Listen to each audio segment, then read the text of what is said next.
Hey everybody, I'm Lara Trump coming to you from Studio 45 at Trump Tower in New York City. Facts and reason no longer apply as the left get more and more out of control. Joining me is a conservative commentator whose movie United States of Socialism comes out next year, Dinesh D'Souza. Dinesh, we love having you on the show. Thank you so much for joining us again. My pleasure. All right, so President Trump recently authorized this incredible raid on a compound in Syria, which finally led to the death of top ISIS leader al-Baghdadi. And Dinesh, the media totally lost their minds. Take a look at this video. It does seem that some hate the idea of Trump getting any credit at all from the killing of the Islamic State leader. Now, the ABC ended its report on the killing by gratuitously reminding readers that, by the way, Trump is currently the subject of a widening impeachment inquiry launched by the Democrats. And an ABC analysis attacked Donald Trump for allegedly rambling at his press conference, of boasting and using inflammatory language by calling the Islamic State's followers losers. Oh, my goodness, how he would have offended them. Dinesh, I don't know if you were as shocked as the rest of us when we saw the coverage of this incredible raid and such a huge, momentous thing for this president. What is going on with the media? How can they cover the news when they can't even hide their bias? This was so egregious. Yes, I mean, at the first glance, you would almost, if you didn't know, you'd think that they were in the camp of al-Baghdadi, the austere religious scholar. I mean, they were literally praising him and presenting him as if he was some kind of Iraqi community organizer, you might say. Now, I don't think that in reality they're pro-Baghdadi, but what it is that they're anti-Trump. There was a fellow years ago who wrote a book called The Near Enemy and the Far Enemy. And I think for the left, Trump is the near enemy. Al-Baghdadi is the far enemy. And as far as they're concerned, the near enemy is more dangerous than the far enemy. It seems creepy to say that an enemy of the United States, but nevertheless, their hatred of Trump is so deep. Their narrative of Trump is so dug in that they can't go to their supporters and say he did this one thing right, because they've been portraying him in such a way that everything now has to be fit into that invidious narrative. Yeah, it's just so crazy to see. I never thought we would reach this point in the United States of America, but here we are. And we are also dealing with another ridiculous impeachment hoax, another tactic from the left to get Donald Trump out of office. But this impeachment hoax is just another naked attack from the left because there is no basis to it whatsoever. Isn't it clear that the Democrats have denied the president any due process when it comes to this? Yes, they're perpetrating kind of one fraud on top of the other. I just finished reading George Papadopoulos' book, and this was, of course, the event that set off the Mueller investigation. They planted on him these ideas. They planted on him some money. Then they were hoping to arrest him with the same money. I mean, it's unbelievable. The whole thing was a setup. And now with Ukraine, look, I mean, it's kind of funny, I think, to see this guy. You have all these fellows go up and say, well, I was very disturbed by the call. It really troubled me. Now, we have the transcript of the call. We don't need every Tom, Dick, and Harry telling us how they felt about the call, almost as if their feelings, in a sense, dictate the meaning of what actually was said. The truth of it is that Trump's phone call had two parts to it. The part of it that was, in fact, linked, you might say, to the business of the call had to do with the corruption of Ukraine in the 2016 election, a subject everybody's investigating. There was nothing wrong with investigating that. And a completely separate issue where the president says something like, oh, gee, I've been reading in the paper about the Biden family rackets. What's up with that?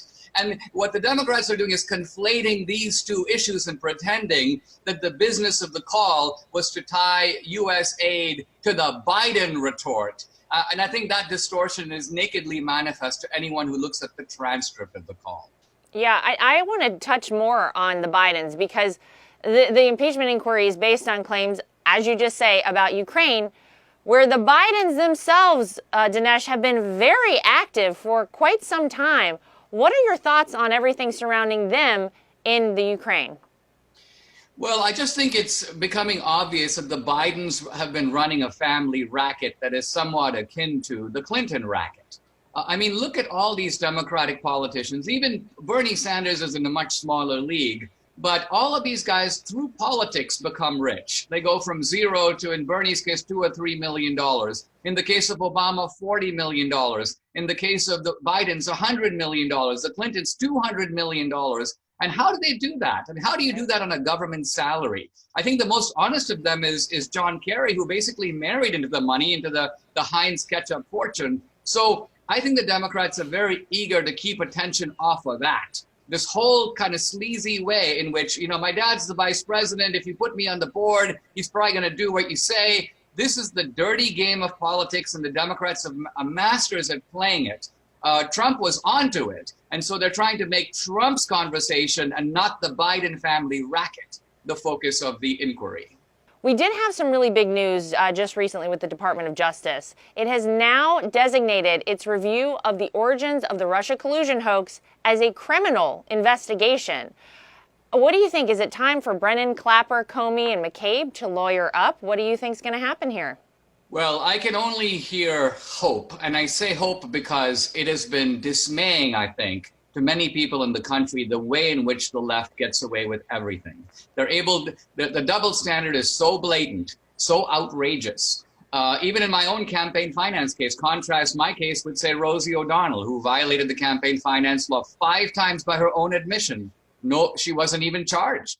So how can you be a society of equal rights under the law under these circumstances? So it's really important, I think, to do to them what they've been doing to us, to put them under the same lens. And I think when the left begins to see, you know, wow, you know, I'm going to have cops come to my door. I'm going to hear helicopters and sirens and have people in SWAT teams drag me out of my house. The same kind of things that have happened to people on our side, generally for nothing more than an affiliation or support for President Trump.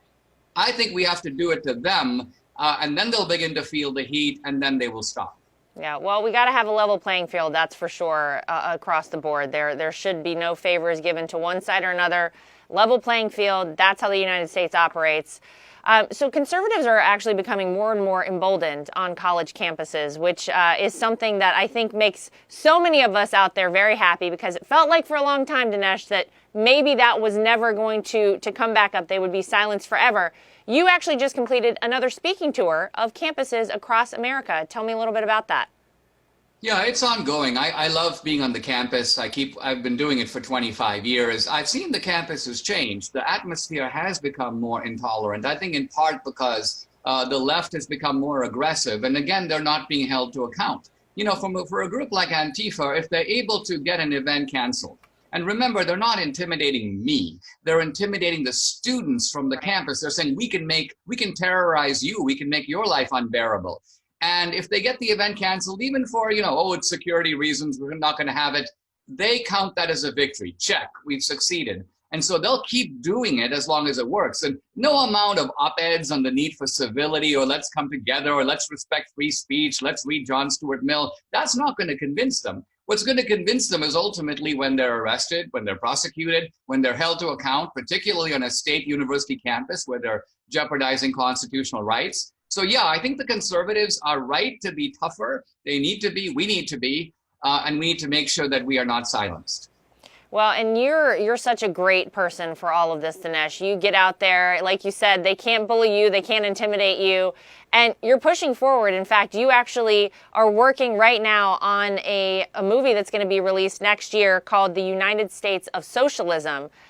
What's the goal with this? Hopefully we can at least give an idea to our youth out there and people who don't understand about socialism. Is that the purpose? You know, that's a very good point. For the entire first term of Trump's presidency, we have not even really had a policy debate in this country. It was Charlottesville, and then Stormy Daniels, and then the Mueller investigation, and now impeachment. So finally, there is a real issue, socialism. And it's an umbrella issue, because all the stuff from the Green New Deal to universal basic, it's all being pushed, Medicare for all, under this one umbrella. So what we want to do in the movie is really throw a light on the ideas and the tactics of the socialists.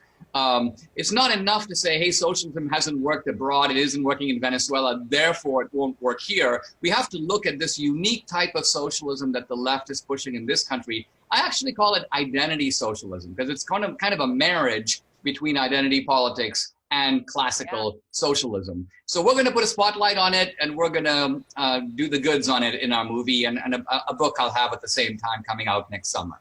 I love it. So important. As always, you're so great. We love seeing you out there all the time fighting for this country. And as always, we appreciate you being with us, Dinesh. Thank you. The Democrats and the media no longer support facts and reason, but their deception and bias is finally catching up with them. That's the real news for today. I'm Lara Trump from Studio 45 at Trump Tower in New York City. Thanks for joining us, everybody.